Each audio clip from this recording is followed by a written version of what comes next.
You have tried your hands at answering all the questions in competitive exams where negative marking is there. You get scared that if you answer something, it will be negative and your score will lower. Not only does your score get lower, but it actually lowers your confidence as well. Does this sound familiar to you? If yes, then today's video is for you. If negative marking is so bad, then why is it there? Okay, isn't it? This question might be haunting you. The aim is to filter out candidates who have no knowledge or who pass based on luck. Any candidate who clears competitive exam which has negative marking, it can never get cleared out of luck. Okay, there is preparation factor involved. But if there is an exam which has no negative marking, there is a possibility that you might have guessed, those guesses work, sometimes they don't work, but still there is a probability. So even for the candidate, it is a good thing because you know that you have passed on merit. You have not passed on somebody else's luck or your luck. That is what we need to keep in mind before approaching this topic. The topic of negative marking seems quite negative to hear and everyone is scared of it. But there are ways to deal with it and we will see how in this section. First thing to understand is understand the type of questions asked. Okay, there are few categories of questions and two of the main ones are direct and crossover. Direct are the questions where you are asked whether it is true or false and the statements are given and you can directly pick whatever is the answer. Crossover questions are questions like this. The statements are a part of the question and you are asked the combination. So these are the two main types which are asked. There are other several types which I will cover in the next few videos. If it's a crossover question, then the best thing you can do is read the answer first and then the question.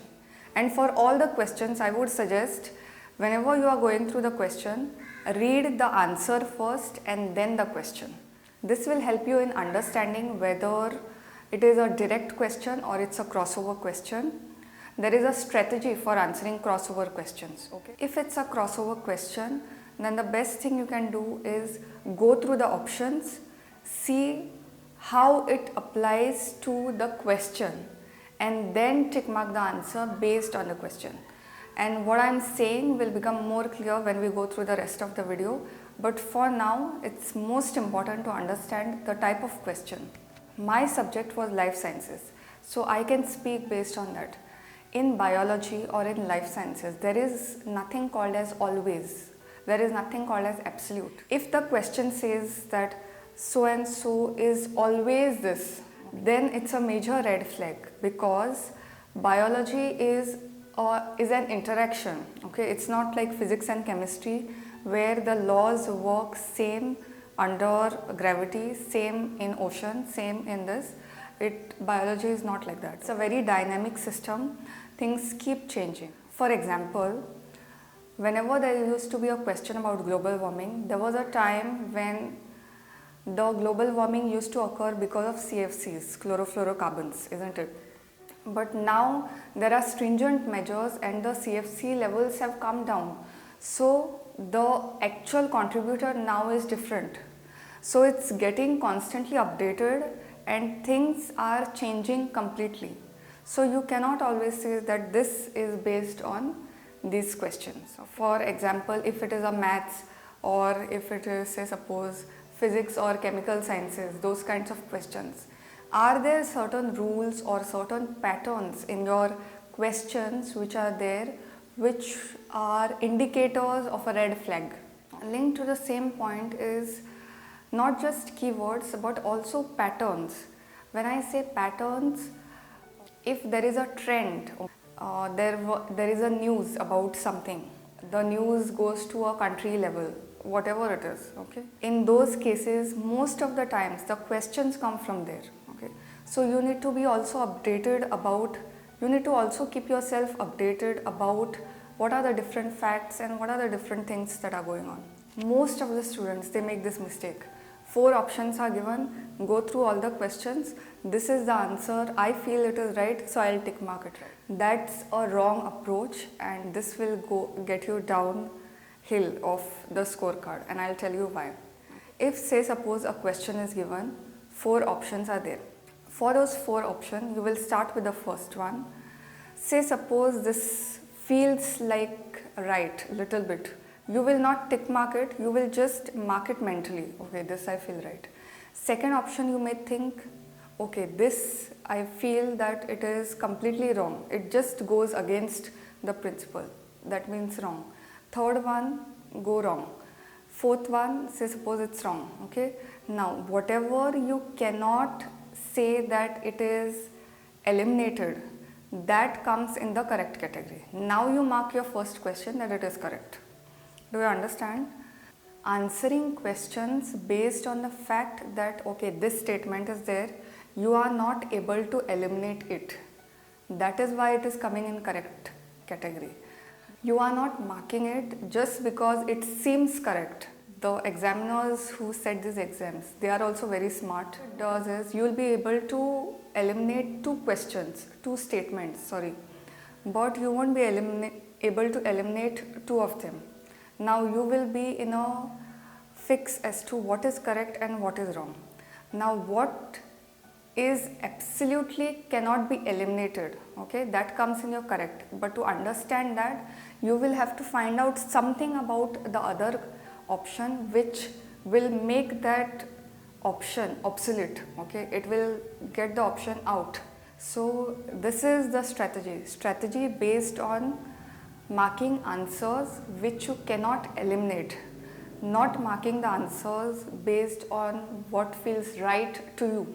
What happens is whenever you sit to answer, the first 30 minutes goes in just calming your nerves down. And in that period, if you answer tough questions which appear tough, they are not actually tough, they appear tough, but still if you happen to answer it, then your anxiety levels go up even further. Okay. So the best thing you can do is start with easy questions first and leave the tough ones. They are not actually tough, but if you feel they are tough, then leave it to the end. Also, one thing I would like to emphasize is that whenever the length of the question is more, it does not mean that the question is tough. When the length of the question is more, the question is the easiest. Why? Because by the time you read everything, you will understand and you will recollect all the information which is associated with it, and you will be able to come to an answer. So don't get scared of the length of the questions. This happens mostly with part C questions because when I started preparing, even I used to get scared of the length of the question. You may do breath work, meditation, everything. At the end of the day, how much negative marking you can avoid, it depends on your practice and revision. Revision and practice, these are the 2 things that will take you through this negative marking, and you will come out very successfully. So if the revision is not proper, then there is no chance of trying to avoid any kind of marking, forget negative marking.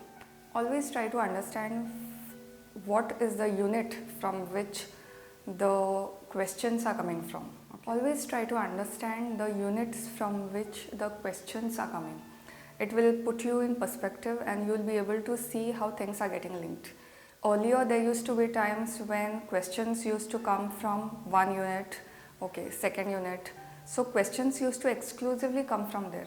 Now what happens is, in most of the exams I've seen, they club 2 units together, okay. 3 is molecular biology and unit 13 is techniques. So what they do, they combine both of this together. Unit 4 has cell biology and immunology, unit 13 is techniques, and unit 12 I think as well. But they combine both this together and frame the question accordingly. So it's very important to understand from which unit it is coming so that you know how each unit has to be answered. My exam was offline, so what I used to do, I used to mark with pencil, these are the questions that I am going to answer, and answer accordingly. If it's online, then there would be some marking system as like save the question or this you will answer later, something. Mark the questions instead of answering it directly. Answer those questions directly which you are fully confident of.